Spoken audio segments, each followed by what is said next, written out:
Today, I'm going to show you an awesome mental math trick to square any two-digit number super easily. No calculator needed. If you want to impress your friends or speed up your calculations, this trick is for you. Let's get into it. First, let's start with the formula. When you want to square a two-digit number, you can use this shortcut formula.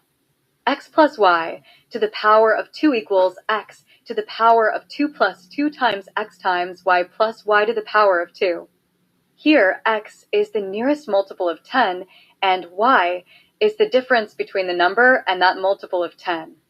Let's show you how this works with an example. Let's square the number 53. Here's what you do. First, break down the number into two parts. The nearest multiple of 10 is 50, so x equals 50. Then, the difference between 53 and 50 is 3, so y equals 3. Now, we're going to apply the formula step by step. 50 plus 3 to the power of 2 equals 50 to the power of 2 plus 2 times 50 times 3 plus 3 to the power of 2. Let's calculate each part. 50 to the power of 2 is 2,500. 2 times 50 times 3 is 300. 3 to the power of 2 is 9.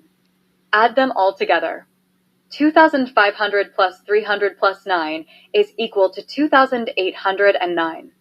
So, 53 squared is 2,809. Now it's your turn. Try this method on your own with numbers like 48 or 92. Remember to follow the same steps. Find the nearest multiple of 10, break it down, apply the formula, and add it all together. Write down the answers in the comment below. See you next time.